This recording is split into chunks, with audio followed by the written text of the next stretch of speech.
Welcome to Washington Today on C-SPAN Radio for Friday, April 25th, 2025. The FBI arrests a judge in Milwaukee, accusing her of helping an undocumented immigrant evade immigration authorities. She faces 2 felony counts. We'll hear from Attorney General Pam Bondi and Milwaukee Mayor Cavalier Johnson. President Donald Trump and First Lady Melania Trump fly to Italy for the funeral of Pope Francis. Reports that China has exempted from retaliatory tariffs some semiconductors made in the U.S., even as they publicly take a hardline stance against President Trump's tariffs. Interior Secretary Doug Burgum is asked about reports the Trump administration wants to reduce the size of a half-dozen national monuments, opening more land for energy development. Secretary of State Marco Rubio joined by the foreign ministers of Congo and Rwanda at the State Department in Washington, signing a peace and economic development agreement. And former Congressman George Santos, Republican of New York, sentenced to more than 7 years in prison for stealing from political donors and lying about campaign fundraising. WISN-TV in Milwaukee reports that FBI agents arrested Milwaukee County Judge Hannah Dugan on charges of obstruction after she allegedly interfered with federal immigration arrest operations. FBI Director Kash Patel confirmed the arrest, stating Judge Dugan misdirected agents from detaining Eduardo Flores Ruiz, an undocumented immigrant, after a court appearance April 18th. Before federal judge Stephen Dries, Dugan was charged with 2 federal crimes. The first count is concealing a person from discovery and arrest, and the second is obstruction of federal government proceedings. If convicted, the charges could result in a maximum penalty of 6 years in prison. Her attorney said in court, Judge Dugan wholeheartedly protests the arrest and believes it was not made in the interest of public safety. The judge ordered her release on her recognizance. That was from WISN-TV in Milwaukee. Attorney General Pam Bondi was on Fox News Channel today. This was truly horrific.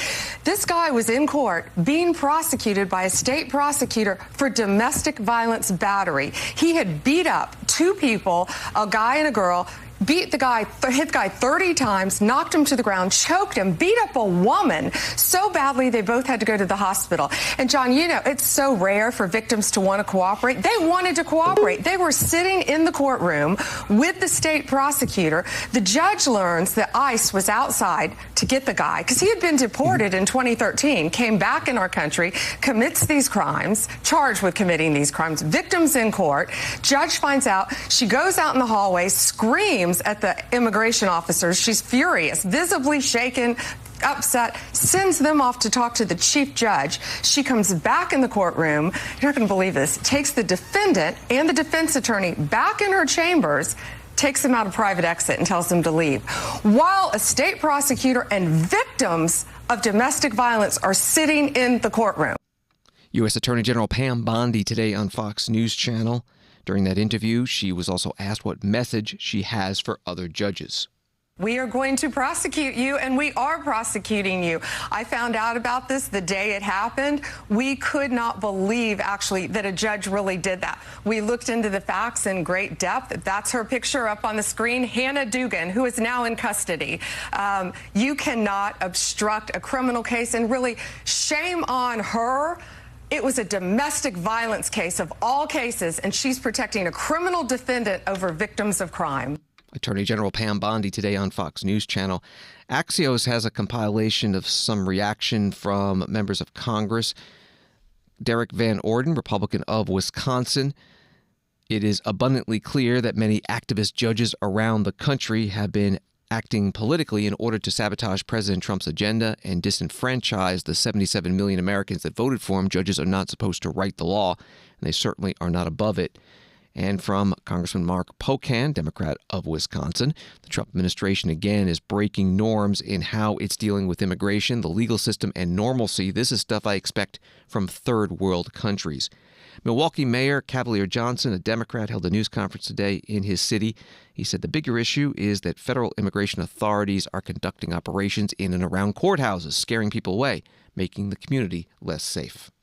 Mayor, Judge Dugan is accused of misdirecting federal agents inside the courthouse. If she did, in fact, do these actions, are you okay with those actions? Look, I think that Judge Dugan is not a flight risk. He's not somebody that's going to run away. Typically, when something like this happens, an indictment of a potential defendant is ordered. There'll be a court appearance. That didn't happen in this case. I think what happened here was just showboating. They're just trying to have this show of force, and in the process of doing this in a courthouse where people need to go for court proceedings, they're scaring people away from participating in the process. So if they are witness to a crime or something of the sort, they're not going to go and participate, and that makes our community less safe. So the issue is with how the arrest happened, not necessarily that there was an investigation. Again, I don't know all the things that happened there, but I'm saying that the way that they went about this, in this ham-handed, haphazard way that this administration has been doing since day one, it's driving people away, or has potential to drive people away from participating in court proceedings, which makes our community less safe. I want people to go to court. I want people to have their day in court. I want people to hold folks accountable in our judicial system, but the actions of this administration are driving people away from doing that, and that's not good for public safety in Milwaukee. Is this setting a dangerous precedent overall? I'm sorry? Do you believe this man should be deported? I don't know any information about the man. I'm talking specifically about the Trump administration's actions as it relates to this case and what they've been doing with immigration overall since he's been president again. Like, they're scaring people. They're scaring people in this community. They're scaring people in immigrant communities all across the United States. And when folks don't participate in our judicial system, bad things happen. Our community becomes less safe. And that's the message that I'm trying to get across. Do you believe this sets a dangerous precedent moving forward to future judges that could be arrested for similar actions? Quite possibly so, but I hope that the answer is no. I mean, if a judge is being arrested in a courthouse, just imagine the chilling effect that it sends to other folks who would otherwise participate in judicial proceedings in our courthouse, and not just in the Milwaukee County courthouse, but courthouses across the state of Wisconsin and courthouses across the United States. This makes our community less safe. Less safe. And that's not a good thing for public safety in Milwaukee or anywhere across our country. Milwaukee Mayor Cavalier Johnson, a Democrat, at a news conference today in Milwaukee. President Donald Trump flew to Rome this morning with First Lady Melania Trump for the funeral of Pope Francis. As he left the White House, he spoke to reporters about the Pope's legacy, also efforts to end the war between Russia and Ukraine, talks with Iran over its nuclear program, and tariffs. Going to Rome, where we'll be attending the funeral of Pope Francis. Some of you are going to go. Anybody going? And it's going to be very interesting. We're going to meet with a lot of the foreign leaders. They want to meet. Trade deals are going very well. I think Russia and Ukraine, I think they're coming along, we hope. Very fragile. And Iran, I think, is going very well. We'll see what happens. We're working on plenty of things that shouldn't be worked on, because none of this stuff should have happened. This should have been taken place by Biden. It should have been fixed by Biden, but he couldn't do it, nor could he come close to doing. So anyway, we're going to Rome to pay our respects, and we'll be leaving that same day. We'll be coming back home tomorrow night, and I'll see some of you over there. Otherwise, I'll see you on television. How was the Whitcock meeting this morning? You said you spoke with President Xi. Have you spoken to him since the tariffs? When did you last I don't want to comment on that, but I've spoken to him many times. Yeah. From Japan. From Japan, I'm getting along very well with Japan. We're very close to a deal. Will you be meeting with the President? I'll be meeting with the Italian. Yes. Your Prime Minister? Oh, it's possible. How would you as the First Lady remember Pope Francis, sir? How would you the First Very well. Good man. He loved the world, actually, and he was just a good man. I met him twice. I thought he was a fantastic kind of a guy. Time magazine that President Xi called you. When did that happen, and what did you discuss? I'll let you know at the appropriate time. Let's see if we can make a deal. The Witkoff-Putin meeting. Any updates on the Witkoff-Putin meeting, sir? The meeting right now. What do you hope to see transpire? They're meeting with Putin right now as we speak. And we have a lot of things going on, and I think in the end we're going to end up with a lot of good deals, including tariff deals and trade deals. We're going to make our country rich, but we're going to try and get out of war so that we can save 5,000 people a week. And that's what my aim is. I want to save 5,000 young men. They happen to be mostly Ukrainian, Russian. 5,000 young Ukrainian and Russian men, and that's That's a big honor if I can do it. I think we're pretty close. No deadline. I just want to do it as fast as possible. What? 12 states have sued over your tariff plan. What do you say to those who voted for you? I think the tariff plan is doing very well. We're resetting the table. We're going to make our country very rich, very, very rich. It's already happening. Thank you very much.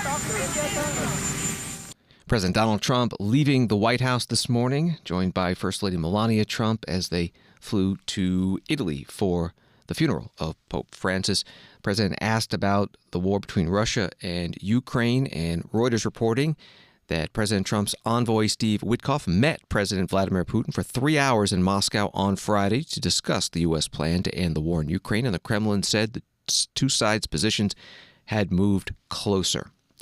On the subject of the Pope's funeral, from AP, more than 250,000 people paid their last respects to Pope Francis over 3 days of public viewing by ordinary mourners and statesmen alike that ended Friday on the eve of his state funeral in St. Peter's Square and burial in a basilica outside the Vatican's walls.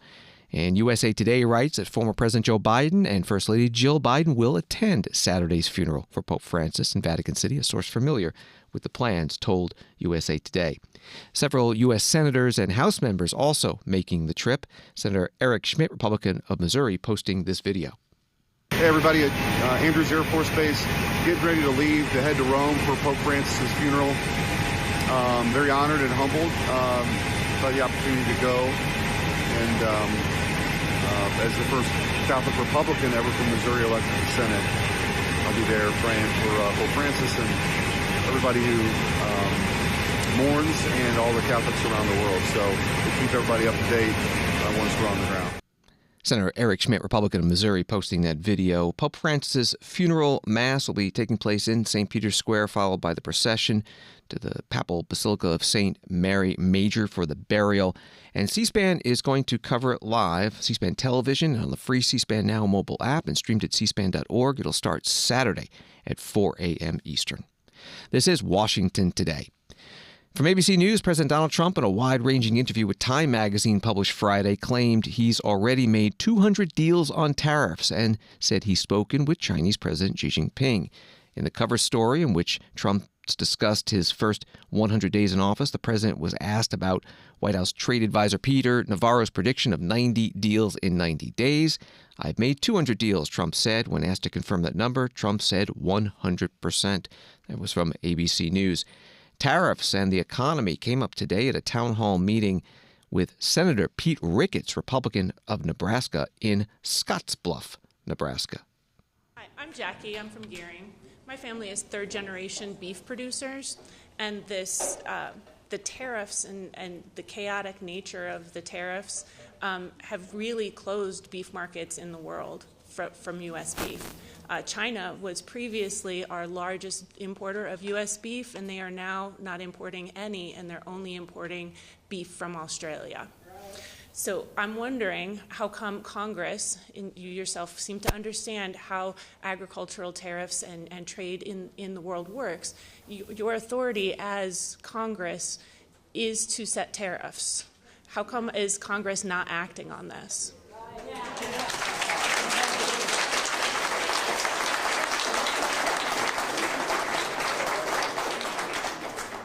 Congress has, in fact, had over 3 decades to act on the tariff trade difference.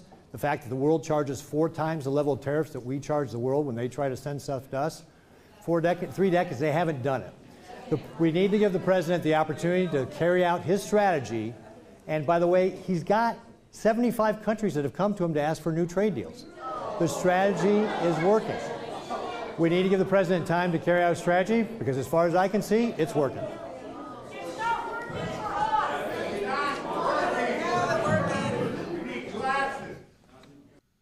Town hall meeting with Senator Pete Ricketts, Republican of Nebraska, in Scottsbluff, Nebraska, today. Washington Post has an article. China has quietly exempted from tariffs some semiconductors made in the U.S. in an attempt to protect its leading technology companies from a bitter trade showdown with President Donald Trump. Levies on at least 8 classifications of U.S.-made microchips have been dropped to 0 instead of the 125% retaliatory tariff rate Beijing has imposed on all other U.S. goods. A Chinese financial media outlet reported Friday. The article was later deleted, but two importers who spoke to the Washington Post confirmed that certain semiconductors are exempted from tariffs. That was from the Post. Senator Chris Murphy, Democrat from Connecticut, spoke about tariffs at a town hall meeting on Thursday, not in his state, but in North Carolina, in the town of Saxbaha, in the district of Republican Congressman Richard Hudson, who leads the House Republicans Campaign Committee. Senator Murphy was joined by Congressman Maxwell Frost, Democrat of Florida. They call it the People's Town Hall and say it's in response to Congressman Hudson reportedly telling his Republican House colleagues not to hold in-person town halls where they could confront angry, mostly Democratic Party constituents. I work for an independent furniture and interior design company in Southern Pines. I work for an independent small company in Southern Pines, and business in the last month has absolutely fallen off a cliff. Yes, people are already being laid off. People are afraid. They're too afraid to spend their money, and it's actually hitting us right now. And I just want to know, how can we and the Democratic Party and you guys help us, small businesses, now by highlighting this issue a little bit more? I know there's a lot going on right now, but this one is really hitting right now. People keep saying it might be in the future a little bit when the tariffs kick in, but it is happening now. Yeah. And listen, you see this in the polling. We have a record low number of Americans today that are optimistic about their economic future. Donald Trump's economic approval ratings are lower than they ever were in his first term. Listen, I think a lot of people voted for Donald Trump because they took him seriously when he said that his number one priority was going to be lowering costs, and they didn't take him seriously. They didn't take him seriously when he said he was going to be a dictator, right? Well, it turned out that he wasn't serious about lowering your costs, and he was serious about being a dictator, right?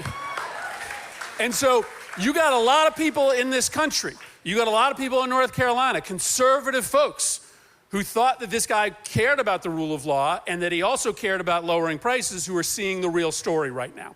Let me tell you a quick story, and I'll turn it over to Maxwell about these tariffs, all right? When these tariffs came out, and they are destroying our economy right now, because one day they're on, one day they're off, nobody can plan, nobody can invest. There's not a single major capital project happening in many states all across this country because of the uncertainty. When they came out, people were like, they don't make any sense. I'm reading the document, who's in, who's out. It just doesn't make any sense as economic or tariff policy. And my theory of the case is this. It's because it's not economic policy. It's just another means to compel loyalty, all right? So why did Apple get one of the first big exemptions from the tariff? Was that coincidental to the fact that the CEO, Tim Cook, wrote $1 million check to Trump's inauguration? No. You are going to get an exemption from these tariffs. You are going to get relief from these tariffs if you pledge political loyalty to Donald Trump, right? If you pledge political loyalty to MAGA. Just like he's going after the law firms, just like he's going after the universities one by one, the tariffs allow him to go after each individual industry or each individual business and get them to sign up for his political project, all right? So you need to explain to people that this has nothing to do with creating jobs. This is all in service of trying to erode democratic norms, trying to ensconce Trump and his family in power permanently. And this is a message that sells everywhere, right? We need to be unafraid to talk about the disaster that is being wrought on our economy, not just in friendly audiences, but in Republican areas, in rural areas, in red states, in red districts. There are a lot of Trump voters right now who are scratching their head, thinking twice about a guy who clearly only cares about the economy for billionaires and doesn't give a shit about the economy for the rest of us. Senator Chris Murphy, Democrat from Connecticut, at a town hall meeting with Congressman Maxwell Frost, Democrat of Florida, in Saxbaha, North Carolina, in the district of Republican Congressman Richard Hudson. ABC News writes that 7 in 10 Americans think President Donald Trump's tariffs on international trade will drive up U.S. inflation, outweighing hopes that they'll boost manufacturing employment and fueling a 64% disapproval rate on how he's handling the economy. David Rubenstein has been on C-SPAN many times conducting interviews as chair of the Economic Club of Washington. Today, he was interviewed about tariffs in his role as co-founder and co-chair of the board of the Carlyle Group, one of the world's largest investment firms. How would you assess how things are going with the trade war? Ken Griffin was on this stage just 2 days ago, and I believe he said he thinks it's devolving into nonsense. And one of the big concerns is how it's making us look on the world stage and how people view the United States as a global superpower. Well, I want to preface my remarks by saying I have no animus towards the president. I was the chairman of the Kennedy Center for 14 years. I'm no longer the chairman of the Kennedy Center. Been succeeded by the president. I'm the first person ever fired by a president and succeeded by him. So he's got the job, and so, but I was ready to retire anyway, so I don't bring that into my calculus. Clearly, the global economy is not doing as well as President Trump thought it would do. I think the reaction to the rollout of the tariff policies hasn't worked as well as he thought. And I think no one in his administration, if they're being honest, will say that this is working exactly the way we want it. Clearly, you have to get the president off of a ledge. He's not famous for saying, I made a mistake. He's not going to do that. So you need to find a way for him to pivot. And I think his advisors are looking for a way for him to pivot, which will give him the ability to say, I got something for what I did, and I didn't just waste my time. And so I think if he can negotiate some deals with our trading partners, that'll be a plus. The biggest challenge in the tariff world is China. When you can beat up on lots of people in this world, and they can't fight back. If you're dealing with a subcontractor in Queens who's building a building with you, and you don't like the way they're handling it, you can say, look, I'm not going to pay you the full thing, and maybe you can negotiate a settlement. It's hard to beat up on the president of the biggest country in the world with the second biggest economy in the world, and who's going to be president for a long time after President Trump is president. And so I don't think you can intimidate Xi Jinping in a way that, I think, some people might have thought. David Rubenstein, co-founder and co-chair of the board of the Carlyle Group, an investment firm. He's also chair of the Economic Club of Washington, today at the Semaphore World Economy Summit in Washington, D.C. The last few weeks have seen dramatic swings in Wall Street stock indices, often on the latest news or even rumors about whether the trade war will worsen or ease. The NASDAQ CEO, Adena Friedman, spoke today about her exchange at the Atlantic Council in Washington. How have the markets been responding to the recent volatility over the past few weeks? And what advice would you have to other CEOs on how to navigate this space? Well, I think first it's important to understand that it is a very, very dynamic time for investors. I always try to put myself in the head of an investor when you go through these periods of uncertainty and change. And if you're an investor right now, you're having to recognize that there is a level of uncertainty that's been brought into the economy. And right now, if you're in that mode, you're going to take a risk-off stance. You're going to say, okay, I'm going to take my money, put it onto the sidelines. I'm going to try to understand what is known, what is not known, what's knowable and what's not knowable. And then I'll redeploy my capital carefully as I think about what are the true impacts based on all the changes that are happening.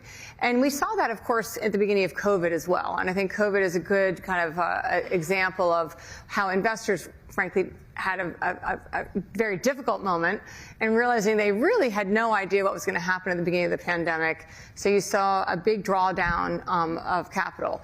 But very quickly, with changes in monetary policy, and very quickly when people realized we could actually operate the world pretty successfully in a remote setting, and that actually a lot of things were going to continue to operate relatively normally, and there are other things that are going to be highly disrupted, they were able to bring their capital back in a smart way and redeploy. So I think we're going through a moment right now. There's a lot of change. There's a lot that's unknowable, and therefore they're taking risk off.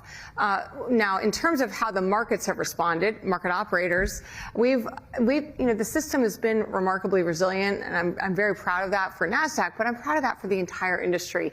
We have spent years and years working together as an industry, both the operators, the regulators, participants, to make sure we have a lot of resilience. We have a massive amount of capacity.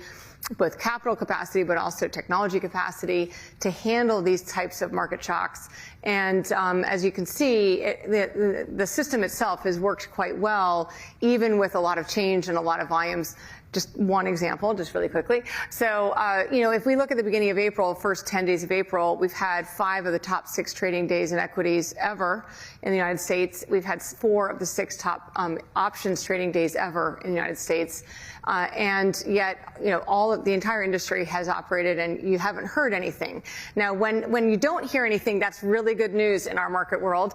But one of the day, that the peak day in April 7th, we had 550 billion messages flowing through our systems in that day, just to be able to manage the level of demand and supply and demand, of course, that was coming into the markets. So I just want you to understand how the plumbing has been working, how effective we've been through the many, many years of investment that the entire industry has made.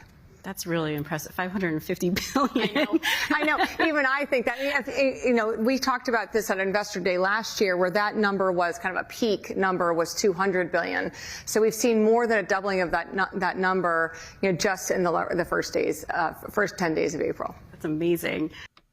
Interview with Adina Friedman, the CEO of NASDAQ, at the Atlantic Council in Washington today. And on Wall Street, the Dow up 20, NASDAQ up 216, S&P up 40. Washington today continues in a moment. Democracy. It isn't just an idea, it's a process shaped by leaders elected to the highest offices and entrusted to a select few with guarding its basic principles. It's where debates unfold, decisions are made, and the nation's course is charted. Democracy in real time. This is your government at work. This is C-SPAN, giving you your democracy unfiltered.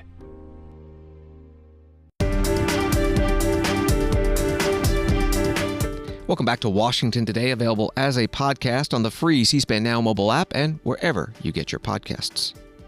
Interior Secretary Doug Burgum is responding to a Washington Post article from Thursday that begins, Trump officials are analyzing whether to remove federal protections for national monuments spanning millions of acres in the West, according to 2 people familiar with the matter and an internal Interior Department document, in order to spur energy development on public lands. Secretary Burgum was interviewed today at the Semaphore World Economy Summit in Washington. I wanted to know if you could confirm that the administration is considering removing federal protections for at least 6 national monuments, and if you can give us a sense of the timeline when that might happen. Well, first of all, I want to say gratitude to you and everybody at Seminar for putting together this incredible conference, and honored to be here.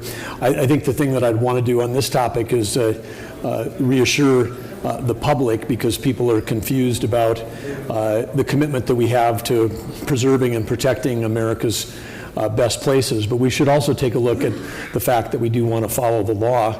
When we take a look at how national monuments have been created in America's history, the majority of them have been created in the last weeks of a president's term, whether it's their end of the term that they're in office or end of second term.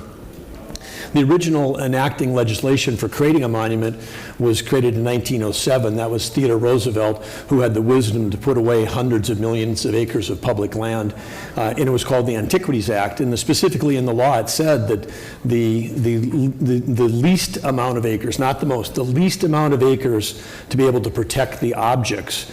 And the objects are like Indiana Jones types objects. So this has been a fantastic tool for cliff dwellings, for archaeological sites, and it's been used very effectively.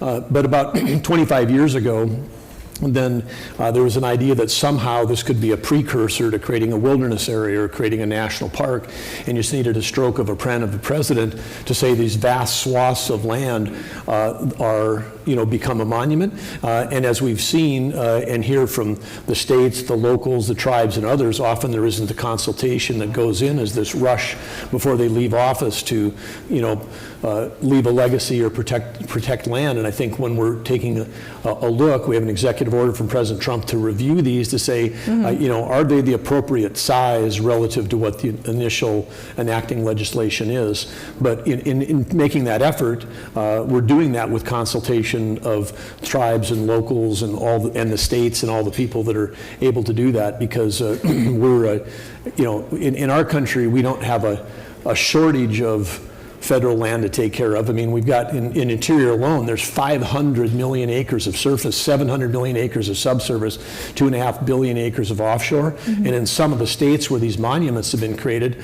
they already have, in the case like a Wyoming, it's plus 40%, Utah plus 60%, Nevada plus 80%, Alaska similarly. We have western states that are being choked because they have so much public land and there's so much overreach by the federal government and overlap between federal agencies and state agencies that we're creating a suboptimal protection and suboptimal use of those public lands. And so are you expecting that, timeline to come up quickly? How soon are you expecting to make some decisions on that? We'll go through a thorough review and whatever that timeline lays out, but this is not it's not a top priority of the administration in terms of all the things we've got to face. I mean, we're facing a number of challenges both domestically and globally in terms of peace abroad, prosperity at home, and that and the centerpiece of all of that is energy and energy policy, and that's been the primary focus. But people that are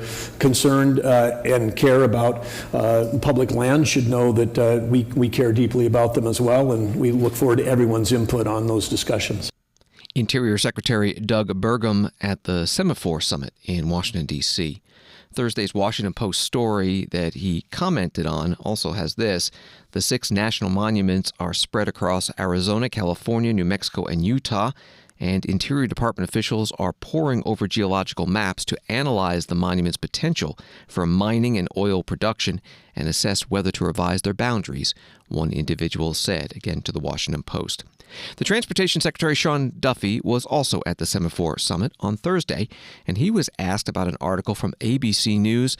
Lawyers with the Department of Justice accidentally filed a document overnight that outlined a series of legal flaws with the Trump administration's plan to kill New York City's congestion pricing tolls. In an 11-page letter to the Department of Transportation, lawyers with the U.S. Attorney's Office for the Southern District of New York wrote that Secretary of Transportation Sean Duffy's attempt to terminate congestion pricing faces considerable litigation risk and is unlikely to be accepted by the court. According to DOJ lawyers, both of Duffy's arguments for canceling the program, that the tolls raise revenue rather than prevent congestion, and that the program does not offer a toll-free option, are unlikely to convince the court. That was from ABC News. Here's the question to the Transportation Secretary. Yesterday, in the congestion pricing lawsuit brought by New York's MTA, lawyers for the U.S. Attorney's Office mistakenly filed an internal letter that identified some potential weaknesses in the Transportation Department's case. And today, a department spokesperson questioned whether those lawyers were attempting to, quote, resist and undermine the case. Do you feel that this was deliberate? I don't know again, it's a pretty significant mistake when, first of all, we disagree with the memo they sent us. And then the memo they sent us, they load into a public forum. As lawyers, it's incompetence or it was on purpose. I don't know the answer to that. But just on this, so we're having an engagement with New York City. They have a congestion pricing regime, $15 to get into the cordoned area. And the issue is, again, people have already paid for those roads. And when you have to pay a second time to use those roads and there's no free access, there's no free pathway, it's fundamentally unfair. And if you're wealthier, it's actually great. Cordon pricing in New York City, like you drive right in and no one's on the road. You're like, this is fantastic. I love it. This is perfect. Because everyone else has been priced out. And that's not the way our system is supposed to work, where if you're rich or you're an elite, you get to use the roadways, and if you're middle class and poor, we price you out of the roadway system. And I think that's so it's fundamentally unfair. The Congress never intended it to operate like this. And then they force people to ride subways. And if I'm not a liberal, I'm a conservative, but if you are a liberal and you want everyone to ride on transit, make transit beautiful. Make transit safe. Make it run on time. But when people stand against the wall in subway stations in New York because they're afraid of being shoved in front of a train, you got a problem. And so, again, you're taking them out of their car, moving them into the subway, and they're dirty and they're unsafe. And I think it's fundamentally an affront to fairness to the average American who's forced to use that system because they can't afford to use the road that they already paid for with their tax dollar. So, that's a really long answer to your question. So you're not sure whether it was deliberate. Should these attorneys face professional consequences? So we can ask the DOJ. I have my own personal opinion on that. I won't give it to you. We can listen to it right here. Right here. If you want. Should there be consequences? Absolutely. What those consequences should be, the Attorney General makes that decision. And you're still confident in your existing legal strategy? I am. Transportation Secretary Sean Duffy at the Semaphore Summit in Washington on Thursday. New York Times has an article. The U.S. Department of Transportation on Thursday said it took the extraordinary step of replacing the federal lawyers defending it in the lawsuit over New York City's congestion pricing program after accusing them of undermining the department's bid to end the toll. Transportation officials said they would transfer the case to the Civil Division of the Justice Department in Washington. Memo has since been removed from the public docket. From the New York Times. Secretary of State Marco Rubio joined leaders from Congo and Rwanda at the State Department in Washington today to sign an agreement to promote peace and economic development. A Reuters article says it's part of a diplomatic push to end violence after an advance by Rwandan-backed rebels in eastern Congo. And also the agreement raises hopes that the latest cycle of violence in a decades-long conflict rooted in the Rwandan genocide might ease, with both countries hoping to attract significant U.S. investments in minerals. However, previous ceasefire calls have not produced a sustained break in the fighting. That was from the Reuters article. Here's Secretary Rubio. Thank you all for being here today. I'm honored to be here with my counterparts, the foreign ministers of Rwanda and the Democratic Republic of Congo, to witness the Declaration of Principles for Peace in the Eastern DRC. It's a declaration that establishes a fundamental understanding of regional governance, security, economic frameworks, and end the fighting and allow the region to reach its full potential. The eastern part of the Democratic Republic has seen 30 years of conflict. Durable peace and long-lasting economic development is not going to be easy, but it is important. And having both of my counterparts here, the foreign ministers of these respective countries, demonstrates the beginning of a strong commitment to having the conversations that we need to have in order to reach a resolution. I'm proud to work for a president who's made peace, stable global peace, a priority of this administration. And today is evidence of that. He wants to see a peaceful resolution in many parts of the world, but he wants to see a peaceful resolution here, and we want to play a constructive, productive, and important and key role in ensuring that that can happen. And a durable peace in the Great Lakes region will open the door for greater U.S. and broader Western investment, which will bring about economic opportunities and prosperity. And it will also help advance President Trump's prosperity agenda for the world. It's as they call it, a win-win for everyone involved, for the United States, for the Democratic Republic of Congo, and for Rwanda. Our firms are good corporate citizens, American firms, and they'll bring good governance and ensure responsible, reliable supply chains for things like critical minerals that benefit regional governments and our partners and allies as well. This economic development combined with durable peace, and I would say durable peace comes before economic development. It's impossible to do without the peace. It will also allow millions of displaced people to return to their homes, to safer communities, with new economic opportunities that have escaped generations. Secretary of State Marco Rubio today at the State Department in Washington with the foreign ministers of Rwanda and Congo. President Trump posting on Truth Social, big news coming out of Africa, where I am also involved in settling violent wars and conflicts. I don't know why so many of these events have fallen to me and my administration, but they have, and we have done an unprecedented job in getting them settled or putting them in position for peace. Stay tuned. That post from President Trump. This is Washington Today. George Santos, writes the Washington Post, the disgraced former congressman who was expelled from the House after being accused of financial misconduct and telling myriad lies about his background, was sentenced Friday to 87 months in prison.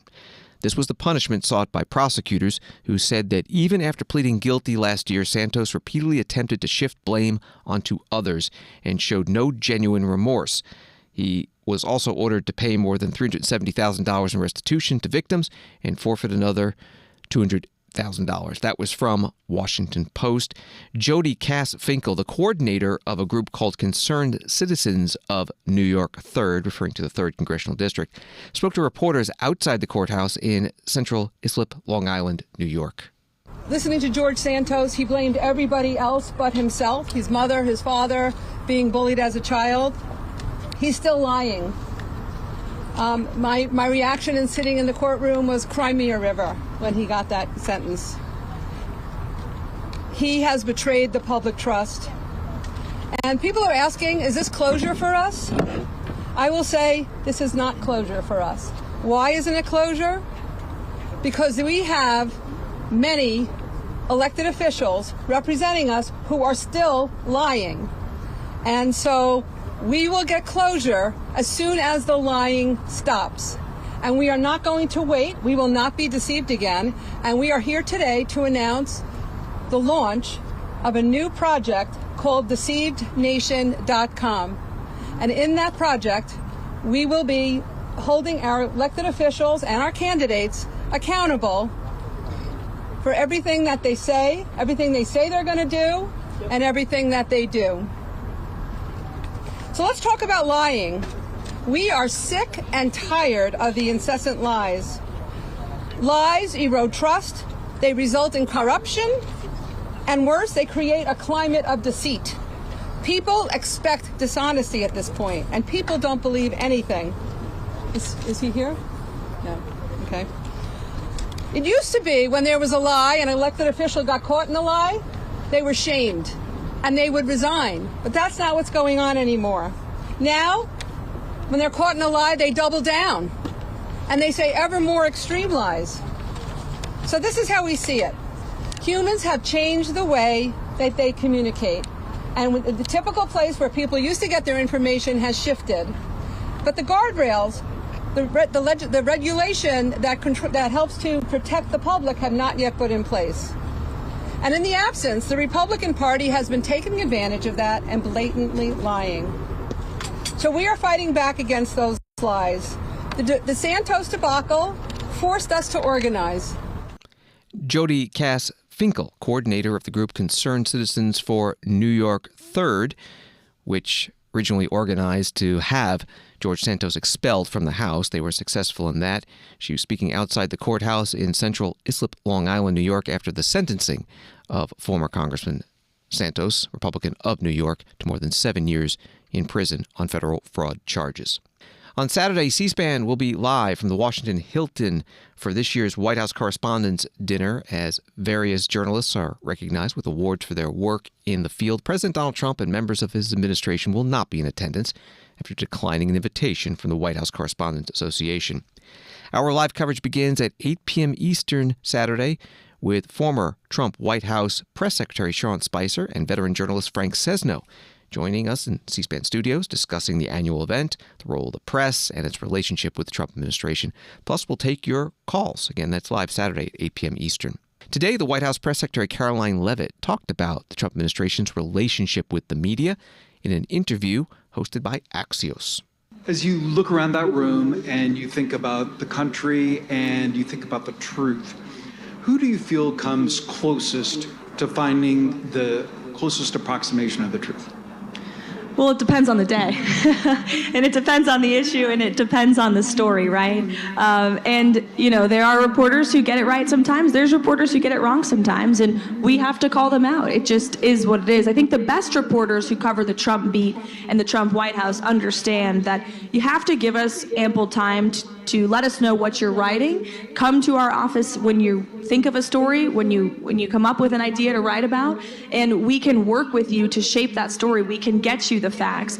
Fake news is not just wrong information in a story, but it's also acting in bad faith as a reporter and not giving who you're writing about and your sources ample time to respond. There's nothing worse than when I see a reporter in my inbox 20 minutes before a deadline with an entire story written and panned out. That's acting in bad faith. They actually don't care what we have to say. They don't care about the facts in our point of view. They're just emailing us to check the box to say they reached out for comment. So that's fake news, not just, inaccuracies in their reporting as well. The White House Press Secretary Caroline Leavitt at a program today hosted by Axios. Thanks for listening to Washington Today. Sign up for C-SPAN's newsletter, word for word, and get the stories making headlines in Washington emailed to you every day. Subscribe at cspan.org/connect.